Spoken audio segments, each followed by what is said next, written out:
First of all, thank you very much for the invitation to attend the conference. PANA was established 21 years ago, and in 2010 we affiliated to the World Peace Council, and we haven't been happier since. To give you some idea of the issues that we campaign on, I'll just briefly show you some of our pamphlets. The core issue why we were founded was because we were opposed to the process of the militarisation of the European Union. And this is a document that we produced on the European Union battle groups. Which is on the website also. That's why we like the World Peace Council. We also are very aware of the deeply rooted nature of our historical struggle against British imperialism. And we produced, for example, the Irish Neutrality League, a document on the foundation of a previous organisation founded by James Connolly, a revolutionary socialist, the beginning of the last century. The key issue that we campaign on in this country, in our country, is the issue of the fact that over 2.5 million US troops have landed in Shannon as they participate in their endless wars. And this is a document on that issue. And it brings together all the different elements of all the different peace movements in Ireland. Now, the point about my country is that it was occupied by the British Empire for a long time. And the 6 counties of Northern Ireland have been part, because they're part of what's left of the British Empire, it's not as big as it used to be, is and has been part of NATO since its foundation. The part of the country which is called Ireland is allegedly neutral. But of course, with 2.5 million and more US troops landing in Shannon, I think it's normally called the USS Aircraft Carrier Ireland. And that is central to our campaigning. Now, one of the consequences of Brexit is, of course, the whole issue of whether Ireland will be united or not. It's back on the agenda. Now, I'm not arguing that it's going to happen or anything like that. But of course, 6 counties are in NATO, and 26 counties aren't in NATO. So that is now going to have to be an issue.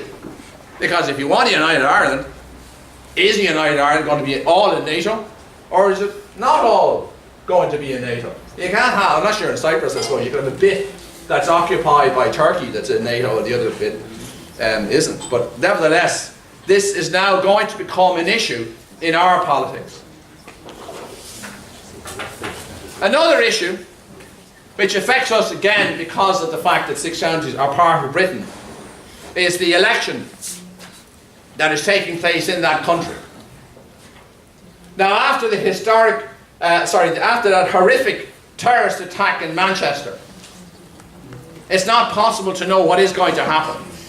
But you can bet your bottom dollar that the British Tory press will blame it all on Corbyn. He probably organised the whole damn thing. And that could very well work.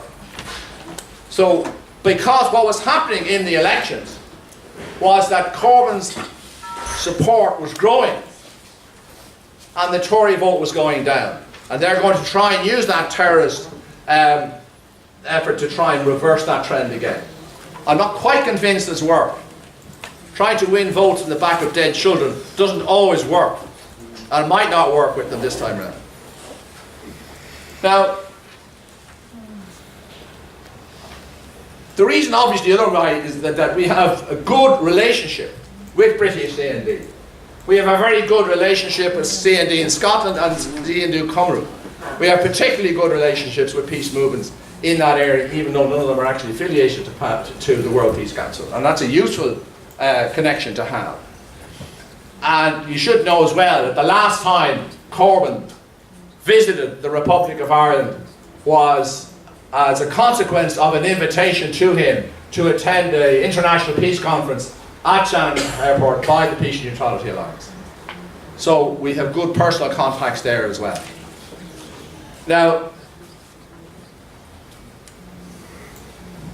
the other issue, just by the way, just on an information basis, Ed Horgan our international secretary, got slightly lost, allegedly, and found his way onto part of Shannon Airport that he shouldn't have been in.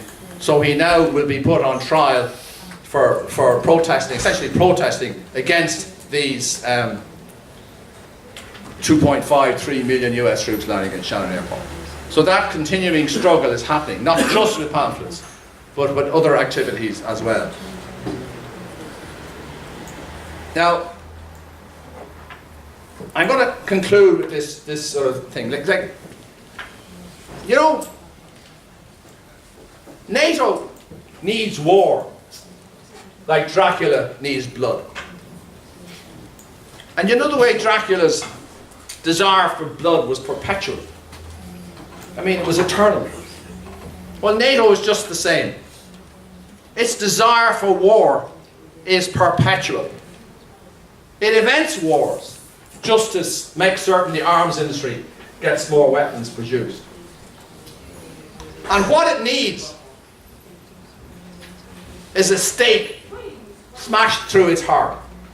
And that's why the World Peace Council exists. Because you're not going to get a small little group like PANA having the strength and the ability to do that.